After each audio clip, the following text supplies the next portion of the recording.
नमस्कार, आप देख रहे हैं आज तक। आपके साथ मैं हूं अंजना ओम कश्यप। दिल्ली की 7, हरियाणा की 10, उत्तर प्रदेश की 14 सीटों को मिलाकर कुल 58 सीटों पर आज छठे दौर में मतदान जारी है। सुबह 7 बजे से लोग वोटिंग के लिए पहुंच रहे हैं। लेकिन दिलचस्प यह है कि देखिए, ओडिशा में तो रफ्तार धीमी है, लेकिन उत्तर प्रदेश और बंगाल में इस बार रफ्तार तेज है। वहीं बिहार में भी एक सुस्ती दिख रही है फिलहाल वोटर के मन में। लेकिन आपको बता दें, अगर आपके क्षेत्र में वोटिंग है जरूर जाइए। मैंने भी सुबह सुबह वोटिंग की है, उसके बाद स्टूडियो पहुंची हूँ। दिग्गज जो पहुंचे आज वोट डालने के लिए, सोनिया गांधी, राहुल गांधी, प्रियंका गांधी, मनोहर लाल, नायब सिंह सैनी जो कि हरियाणा के अब मुख्यमंत्री हैं, एस जयशंकर केंद्रीय मंत्री सुबह सुबह, और उन्होंने दिलचस्प अपनी तस्वीर भी ट्वीट की है। फर्स्ट मेल वोटर, सबसे पहले वो वोटर थे अपने बूथ में। बांसुरी स्वराज जो कि उम्मीदवार है नई दिल्ली से, मीनाक्षी लेखी का टिकट काटकर बांसुरी स्वराज को इस बार दिया गया है। सोमनाथ भारती से उनका मुकाबला। हरदीप पुरी पहुंचे वोट डालने। नवीन जिंदल कुरुक्षेत्र से बीजेपी के इस बार उम्मीदवार हैं। सुशील गुप्ता है वहां पर आम आदमी पार्टी के। सीट शेयरिंग हरियाणा में भी कांग्रेस और आम आदमी पार्टी की हुई है। सुशील चंद्रा, संजय जायसवाल, स्वाति मालेवाल की भी आप देख रहे हैं तस्वीर। स्वाति मालेवाल कितना बड़ा मुद्दा बन पाई या नहीं बन पाई, वो कह रही हैं कि वो अपने लिए न्याय की लड़ाई लड़ रही हैं। अपराजिता सारंगी सांसद हैं भारतीय जनता पार्टी की ओडिशा से। ओडिशा में अभी रफ्तार स्लो है, और ओडिशा इसलिए भी दिलचस्प है कि संबलपुर से यहाँ पर धर्मेंद्र प्रधान भी हैं, जो कि केंद्रीय कैबिनेट मंत्री एक, जिनकी आज किस्मत दांव पर है। संबलपुर से वहां धर्मेंद्र प्रधान लड़ रहे हैं प्रणब प्रकाश दास बीजेडी के उम्मीदवार से। वीरेंद्र सचदेवा को आप देख रहे हैं, आतिशी मालेना मंत्री हैं दिल्ली सरकार में। रविंद्र रैना वोटिंग के लिए पहुंचे हैं। अनंतनाग में आज वोटिंग है। अनंतनाग में पिछले बार के दिन भर की वोटिंग से ज्यादा वोटिंग हो चुकी है, सुबह के 2 घंटों में ही। इधर हर्ष मल्होत्रा को आप देख रहे हैं, उम्मीदवार हैं बीजेपी की तरफ से। प्रवीण खंडेलवाल उम्मीदवार है। सौरभ भारद्वाज मंत्री हैं दिल्ली सरकार में। दुष्यंत चौटाला को आप देख रहे हैं। अशोक तंवर को देख रहे हैं, इस बार वो बीजेपी के उम्मीदवार हैं। अरविंद केजरीवाल भी कुछ देर में वोट डालने के लिए पहुंचेंगे, उनकी तस्वीरें भी हम आपको दिखा रहे हैं। इस बीच अलग अलग जगहों से हमारे तमाम सहयोगी हमारे साथ जुड़ रहे हैं। इस बार दिल्ली की सभी सीटें बड़ी दिलचस्प है। चांदनी चौक, जहां से डॉक्टर हर्षवर्धन सांसद थे, वहां पर इस बार प्रवीण खंडेलवाल को बीजेपी ने टिकट दिया है, और कांग्रेस पार्टी से जेपी अग्रवाल वहां पर चुनावी मैदान में है। नॉर्थ ईस्ट दिल्ली आइए, जिसको सबसे दिलचस्प सीट माना जा रहा है, जहां मनोज तिवारी का मुकाबला कन्हैया कुमार से है। कांग्रेस के टिकट पर कन्हैया अब आ गए हैं। द्रौपदी मुर्मू देश की राष्ट्रपति, जगदीप धनखड़ उपराष्ट्रपति, स्वाति मालेवाल, सोनिया गांधी, प्रियंका और बांसुरी स्वराज, सबकी तस्वीरें आप देख रहे हैं। ईस्ट दिल्ली भी दिलचस्प है, जहां पर गौतम गंभीर सांसद थे, वहां पर हर्ष मल्होत्रा को टिकट दिया गया है बीजेपी की तरफ से। और कुलदीप कुमार, जिनको आप प्रवक्ता अक्सर देखते होंगे टीवी पर आम आदमी पार्टी के, वो चुनावी मैदान में है। नई दिल्ली बांसुरी स्वराज वर्सेस सोमनाथ भारती, रणदीप सुरजेवाला को आप वोट डालने के लिए पहुंचे हुए देख रहे हैं। हरियाणा में 10 सीटों पर वोटिंग है। एक सीट वहां पर आम आदमी पार्टी को दी गई है कुरुक्षेत्र की, जहां पर नवीन जिंदल चुनावी मैदान में है। सुशील गुप्ता है। बाकी जगहों पर कांग्रेस पार्टी लड़ रही है। वापस दिल्ली की चर्चा करें तो नॉर्थ वेस्ट दिल्ली भी दिलचस्प है, जहां पर हंसराज हंस को अब फरीदकोट पंजाब से टिकट दिया गया है, और हंसराज हंस की जगह योगेंद्र चंदोलिया बीजेपी के उम्मीदवार हैं। उदित राज, जिनको पिछली बार बीजेपी ने टिकट नहीं दिया, वो पार्टी से अलग हो गए, कांग्रेस में शामिल हो गए। उदित राज कांग्रेस के टिकट पर है। परवेश वर्मा का जिस वेस्ट दिल्ली से टिकट कटा, वहां कमलजीत सहरावत बीजेपी के हैं, और महाबल मिश्रा आम आदमी पार्टी के। महाबल मिश्रा एक बड़े नेता कांग्रेस पार्टी के हुआ करते थे, आप देख रहे हैं स्क्रीन पर।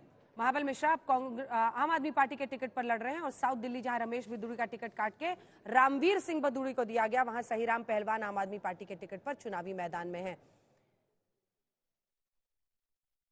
आइए आपको कुछ उम्मीदवारों के पहले सुना देते हैं, चाहे वो मनोज तिवारी हो, बांसुरी स्वराज हो, जो तमाम कैंडिडेट्स अलग अलग जगहों से हैं, वो क्या कह रहे हैं। ऐश्वर्या पालीवाल हमारी सहयोगी ने ही बातचीत की है कुछ देर पहले बांसुरी स्वराज से। कन्हैया कुमार भी अपनी तरफ से प्रतिक्रिया दे रहे हैं आज की वोटिंग पर, वो सुना देते हैं, फिर लिए चलेंगे आपको तमाम जो हमारे सहयोगी बने हुए हैं।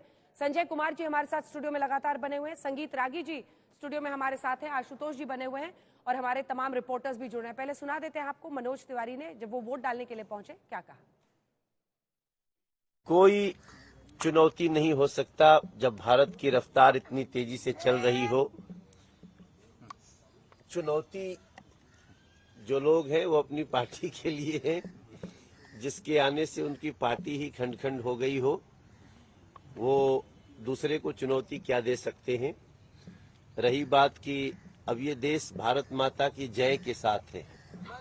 जो भारत के टुकड़े टुकड़े करने की मंशा रखते हैं, जो खुद ही देशद्रोह के आरोप में हों, वो शायद आज घूमेंगे भी नहीं दिखेंगे भी नहीं। अभी से उनकी टूरिस्ट होने जो टूरिज्म का समय था पूरा हो जाएगा। बहरहाल लोकतंत्र का हम सम्मान करते हैं और अब सेना का सम्मान करने वाला जीतेगा, सेना को गाली देने वाला नहीं। जबरदस्त उत्साह है। मतदान के पहले घंटे में ही मुझे लगता है कि भारी संख्या में वोटिंग टर्नआउट है और ये टर्नआउट दिखा रहा है कि लोग जो है कहीं ना कहीं इस क्षेत्र में बदलाव चाहते हैं। शुरुआती घंटों में कुछ शिकायतें थी, कहीं पे जो है मशीन स्लो चल रहा था, कहीं मशीन काम ही नहीं कर रहा था। मैं उम्मीद करता हूं कि ईसीआई जो है जल्द से जल्द इसको रिजॉल्व कर देगी और लोकतंत्र का यह महापर्व जो है उसमें भारी से भारी संख्या में लोग हिस्सा लेंगे और इस क्षेत्र में परिवर्तन होगा। भाजपा वाले अभी भी क्लेम करते हैं कि 400 पार और कह रहे 300 सीटें जीत चुके हैं। बधाई हो उनको, तो जीत ही गए हैं तो घर में बैठ जाएं, टेबल लगा करके क्यों बाहर बैठे हुए हैं बूथों के। 400 पार एक्चुअली वो सीट की बात नहीं कर रहे हैं, पेट्रोल का दाम बता रहे हैं। और सर कांग्रेस की 400 सीटें आ रही हैं दिल्ली में? कांग्रेस की नहीं, इंडिया अलायंस की आएगी। 4 आम आदमी पार्टी की आएगी, 3 कांग्रेस पार्टी की आएगी। हमारे तमाम सहयोगी अलग अलग जगहों से हमारे साथ जुड़ गए। कुमार अभिषेक हमारे सहयोगी जौनपुर से हमारे साथ जुड़ रहे हैं, संजय शर्मा गुरुग्राम से हमारे साथ जुड़ गए हैं, पंकज जैन हमारे साथ जुड़ गए हैं चांदनी चौक की सीट से और नई दिल्ली सीट से ऐश्वर्या पालीवाल हमारी सहयोगी हमारे साथ जुड़ गई हैं। मुख्यमंत्री अरविंद केजरीवाल अब वोट डालने के लिए पहुंचे हुए हैं। पंकज, सबसे पहले एक प्रतिक्रिया आपसे लेते हुए, क्या स्वाति मालीवाल के मुद्दे को सबसे ज्यादा जोर शोर से बीजेपी ने इस बार उठाया है? वो खुद भी उन्होंने एक इंटरव्यू के जरिए अपनी आप बीती सुनाई है। इधर आम आदमी पार्टी का पक्ष है, वो कहते हैं कि जानबूझकर बीजेपी के हाथों में वो एक पॉन की तरह इस्तेमाल की जा रही है। लेकिन क्या ये मुद्दा बनता हुआ जमीन पर दिखाई दे रहा है? चांदनी चौक में लड़ाई इस बार डॉक्टर हर्षवर्धन नहीं, प्रवीण खंडेलवाल बीजेपी की तरफ से लड़ रहे हैं और जेपी अग्रवाल है सामने। क्या दिख रहा है? बिल्कुल दिलचस्प लड़ाई है और हमने देखा किस तरह से स्वाति माल का मुद्दा जो है वो भाजपा और आम आदमी पार्टी के बीच झगड़े की एक बड़ी वजह बन गया। और तस्वीर इस वक्त हम देख पा रहे हैं, तस्वीरें आपको लाइव दिखाते हैं। अंजना, यहाँ पे अरविंद केजरीवाल पैदल चलकर पहुंच रहे हैं वोट डालने के लिए और लंबी कतार इस सेंटर पर लगी हुई है, जो पोलिंग सेंटर यहाँ पे तैयार किया गया है। और आप देखें तो यहाँ पर अरविंद केजरीवाल वोट डालने के लिए अपने परिवार के साथ पहुंचे हुए हैं। सिविल लाइंस का जो ये इलाका है अंजना, ये चांदनी चौक लोकसभा क्षेत्र में आता है। दिलचस्प बात यह है कि यहाँ से इंडिया गठबंधन के कांग्रेस के उम्मीदवार हैं और जिस तरह से अरविंद केजरीवाल लगातार प्रेस कॉन्फ्रेंस कर रहे थे, अपने माता पिता को लेकर भी उन्होंने प्रेस कॉन्फ्रेंस की और आरोप लगाया बीजेपी के ऊपर। उसके बाद बीजेपी ने भी पलटवार किया। एक चीज जो देखी जा रही है वो ये है कि जिस सीट पर आज गांधी परिवार वोट करने गया वहां पर आम आदमी पार्टी के उम्मीदवार थे और यहाँ पर जहां पर अरविंद केजरीवाल का वोट है चांदनी चौक में, वहां पर कांग्रेस के जेपी अग्रवाल हैं। तो मतलब यही सवाल बार बार पूछा जा रहा है कि आपको कांग्रेस के लिए वोट करना पड़ेगा और उनको झाड़ू के लिए। बिल्कुल करना पड़ेगा। और देखिए यहाँ पे अरविंद केजरीवाल अपनी गाड़ी में पहुंच गए हैं और जाहिर है उनके साथ परिवार भी मौजूद है। मीडिया की भारी मौजूदगी है, पुलिस सुरक्षा के इंतजाम यहाँ पे तमाम किए गए हैं। और इस बात का जिक्र खुद राहुल गांधी भी एक मंच से करते हुए नजर आए थे और उन्होंने मंच से ये कहा था कि वो अरविंद केजरीवाल की पार्टी के लिए वोट डालेंगे और अरविंद केजरीवाल उनकी पार्टी के लिए। तो जाहिर है ये जो मुकाबला है ये कहीं ना कहीं इस दिल्ली के चुनाव को बेहद ही दिलचस्प बना देता है। और साथ ही जो तस्वीरें इस वक्त आप देख पा रहे हैं, अरविंद केजरीवाल वोट डालने के लिए पहुंच चुके हैं और वोटिंग सेंटर में तमाम जो इंतजाम है उन्हें अंजाम दिया गया है। एक अहम बात मैं अंजना आपको ये बता दूं कि अभी 11 बजे का समय हो चुका है और लंबी कतार हमें देखने के लिए मिल रही है, तो जोश कम नहीं है लोगों का। हालांकि सुबह 9 बजे तक जो वोटिंग परसेंट आया उसने थोड़ी चिंता बढ़ा दी कि क्या गर्मी का असर है। सुनीता केजरीवाल यहाँ पे वोट डालने के लिए पहुंच चुकी है, क्या कहेंगी मैम? एक लाइन चलिए।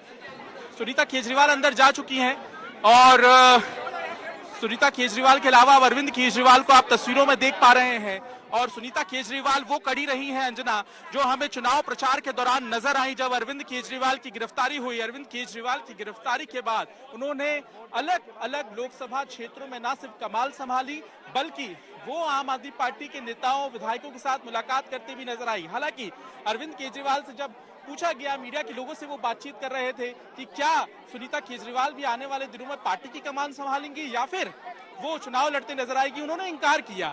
जाहिर सी बात है कि इस पूरे मुद्दे को लेकर आम आदमी पार्टी जो है वो काफी ज्यादा मुखर रही और अब अरविंद केजरीवाल वोट डालने के लिए पहुंच गए हैं। और सबसे अहम देखना यह होगा जब वो वोट डालकर लौटते हैं तो क्या कुछ कहते हैं। और जाहिर है कि यहाँ पे आम आदमी पार्टी के लिए एक बड़ी चुनौती होगा, क्योंकि साल 2014 आपको अंजना याद होगा, साल 2019 याद होगा, भाजपा ने 7 सीटें जीती, लेकिन इस बार विधानसभा चुनाव जीतने के बाद भी क्या इंडिया गठबंधन के तहत अरविंद केजरीवाल की पार्टी, और वो भी जब अरविंद केजरीवाल को मौका मिला है, वो 2 तारीख को सुप्रीम कोर्ट के आदेश के अनुसार वापस न्यायिक हिरासत में जाने वाले हैं, तो क्या उनका बाहर आना सफल हुआ, ये भी एक बड़ा सवाल रहेगा।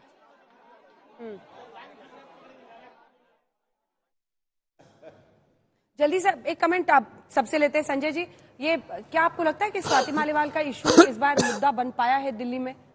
मुझे लगता है कि वोटरों के लिए तो ये मुद्दा नहीं है, जरूर ये पार्टियों के बीच का मुद्दा है। अरे कैसे लगता है ये पार्टियों के बीच की लड़ाई है, आम आदमी पार्टी के और बीजेपी के बीच की लड़ाई है, लेकिन ये कोई जनता का बनता हुआ मुद्दा या चुनावी मुद्दा मुझे होता हुआ दिखाई नहीं पड़ा। आपको नहीं लगता है कि ये इशू बनेगा? बिल्कुल और ये भी नहीं। गठबंधन का कार्य कैसे आप करते हुए, क्योंकि अब ये तो दिलचस्प है कि ये ऐसी सीट पर है जहां पर जेपी अग्रवाल कांग्रेस के उम्मीदवार हैं, मतलब एक दूसरे के लिए इन धुर विरोधियों को, जिसका अस्तित्व ही बना कांग्रेस विरोधी होकर, तो पार्टी ही गठन में आई, वो ऐसे अब देखिए धुर विरोधी रहे हैं, लेकिन 2024 के चुनाव में इस बात का ध्यान रखना चाहिए, दोनों पार्टियों के बीच में गठबंधन हुआ है। बगल के राज्य पंजाब में अभी भी धुर विरोधी हैं, अलग अलग राज्यों में अलग अलग स्थिति है। हरियाणा और यहाँ शेयरिंग है, हरियाणा में शेयरिंग है, यहाँ शेयरिंग है, और इस आधार पे कोई अचंभित करने की बात नहीं है। केजरीवाल जिस बूथ पर वोटर हैं, जिस लोकसभा क्षेत्र में वोटर हैं, वहाँ कांग्रेस का उम्मीदवार है, वो कांग्रेस के उम्मीदवार के लिए वोट कर सकते हैं, उनके लिए वही ऑप्शन होगा। और अगर हम राहुल गांधी और गांधी फैमिली की बात करें तो जिस वोट कंस्टिट्यूएंसी में वो वोटर हैं वहां कांग्रेस का उम्मीदवार नहीं है, गठबंधन के सीट शेयरिंग में वहां आम आदमी पार्टी का उम्मीदवार है, तो कोई अद्भुत चीज नहीं है। जैसा हम बार बार जिक्र कर रहे हैं कि अगर आप बगल के पंजाब को और दिल्ली को देखें, नहीं मैं सैद्धांतिक तौर पर नहीं पूछ रही हूँ प्रश्न आपसे, मैं पूछ रही हूँ क्या ये ट्रांसलेट होता है, क्या वोटर, क्या कार्यकर्ता उसको उस तरह से समझ पाएगा, वो ट्रांसलेट होता हुआ दिखेगा फायदे में, ये मेरा प्रश्न है। हाँ देखिए, मुझे लगता है कि इस बार अगर आप जमीनी तौर पे चुनाव को देखें तो जमीनी स्तर पर जनता चुनाव लड़ती हुई काफी दिखाई पड़ रही है, जनता के बीच में उत्साह है। तो जो वोट ट्रांसफर की बात होती है, तो मैं ये नहीं कह रहा हूं 100% वोट ट्रांसफर हो रहा है, लेकिन दूसरे चुनाव की तुलना में इस बार मुझे वोट ट्रांसफर होता हुआ, चाहे वो यूपी हो, बिहार हो, दिल्ली हो, कई राज्यों में ऐसा होता हुआ दिखाई पड़ रहा है। ऐसे में फिर संगीत रागी जी, नुकसान बीजेपी को इसका हो सकता है, और दिल्ली की हम तस्वीरें दिखा रहे हैं। देखिए, पहली बात तो कि मैं नहीं मानता, इस बात से मैं असहमत होता हूं कि स्वाति मालीवाल का मुद्दा जो है वो जनता के बीच में नहीं है, और ये भारतीय जनता पार्टी और आम आदमी पार्टी के बीच में नहीं है। ये सवाल तो आम आदमी पार्टी और आम आदमी पार्टी के बीच में है। स्वाति मालीवाल अभी भी आम आदमी पार्टी की सदस्य हैं, वो आम आदमी पार्टी की सांसद हैं। उनको किसने पिटवाया? केजरीवाल की पत्नी ने पिटवाया, केजरीवाल ने पिटवाया, उनके घर में पिटवाया। ये मुद्दा तो कम से कम दिल्ली की जनता जरूर पूछना चाहती होगी, और मुझे लगता है नहीं बिल्कुल सही आपने कहा, लेकिन ये दिल्ली में जब बातें, देखिए है या नहीं है ये तो 4 तारीख को पता है, लेकिन परसेप्शन बहुत गहरा हुआ है कि आम आदमी पार्टी में मुख्यमंत्री के घर पे एक महिला की पिटाई हुई, पत्नी ने पिटवाया या पति ने पिटवाया, ये अलग सवाल है, लेकिन ऐसा हुआ और ये मुद्दा है, और मुद्दा है तो ये वोट पर असर नहीं डालेगा, ये कहना बड़ा मुश्किल है। एक दूसरी बात, जब हम बात कर रहे थे, दूसरा सवाल आपका क्या था? आपका दूसरा प्रश्न मैंने वही कहा था कि अगर ऐसा होगा तो फिर बीजेपी को नुकसान होगा ना। देखिए पिछली बार मैं आपको, मैं पिछली बार ट्रांसलेट हो जाता है, कार्यकर्ता को फायदा हो जाता है। बिल्कुल बहुत अच्छा। देखिए पिछली बार जो है, यदि आप देखेंगे कि भारतीय जनता पार्टी दिल्ली में 50% से ज्यादा थी, और कांग्रेस का और आम आदमी पार्टी का दोनों का वोट शेयर भी कर दे तो 40% से ज्यादा नहीं आता है। ये 10% का मार्जिन, 12% का मार्जिन अक्रॉस द कॉन्स्टिट्यूएंसी, मुझे नहीं लगता है कि कोई ऐसी घटना घट गई है जैसे नरेंद्र मोदी को हराने के लिए लोग आ जाएगा और ये चला जाएगा। इसकी क्यों संभावना नहीं आप ढूंढ रहे हैं कि जो कांग्रेस पार्टी आम आदमी पार्टी से इतनी नफरत करती थी, उसके काडर या उसके वोटर जो है वो भारतीय जनता पार्टी की तरफ नहीं जाएंगे। वो जानते हैं कि आज उनका शीर्ष नेतृत्व ने जो है लगभग अरविंद केजरीवाल के सारे अपराधों को स्वीकार कर लिया है, और सारे उनके आरोपों को स्वीकार कर लिया है। आज राहुल गांधी अपने पिता को ये कहने वाले कि इस आदमी को जो भारत रत्न मिला है ये बिल्कुल बाहियात है, इस आदमी से भारत रत्न जो मिला था राजीव गांधी को उसको छीन लेना चाहिए। ये वैसे ही है जैसे बाढ़ का पानी आता है तो सांप और नेवला दोनों एक साथ आकर के खड़े हो जाते हैं। उनको पता है कि अकेले वो नरेंद्र मोदी से मुकाबला नहीं कर सकते हैं, इसीलिए वो लोकतंत्र की दुहाई संविधान में, संविधान बचाने की बात नहीं है, वो अपने अस्तित्व के संकट के विरोधियों के मिलने का ये पहला मौका है, ना ही पहली बार ऐसा हो रहा है। बिल्कुल सही है, बिल्कुल सही है। ये प्रश्न भी बार बार उसके साथ उठता है। लेकिन मैं आपसे आशुतोष जी कुछ और पूछना चाहती हूँ। मेरा प्रश्न आपसे यह है कि आम आदमी पार्टी का ही वोटर जो विधानसभा में शायद फ्री बिजली, बहुत सारे जो उनके फायदे हैं वो देखता हुआ उनकी तरफ जाता है, वो लोकसभा में बीजेपी की तरफ वोट करता है क्योंकि वो पीएम चुनता है। ऐसी क्या वजह है कि आपको लगता है कि इस बार ये जो थ्योरी है वो पलट सकती है?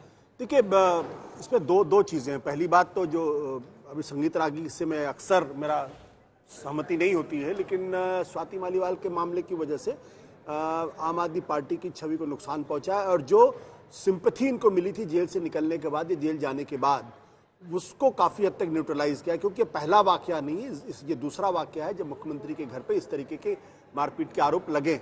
आरोप में कितनी सच्चाई, मैं उसके मेरिट पे नहीं जा रहा। जहां तक दूसरा प्रश्न, दिल्ली अपने आप में एक बहुत ही अजूबी जगह है। यहाँ एक 18% का जो फिनोमिनन है वो बिल्कुल देखने वाली बात है। अगर आप विधानसभा के चुनाव को देखेंगे तो आम आदमी पार्टी का वोट परसेंटेज लोकसभा के 18% से तिगुना बढ़ के 18 से 54% हो जाता है।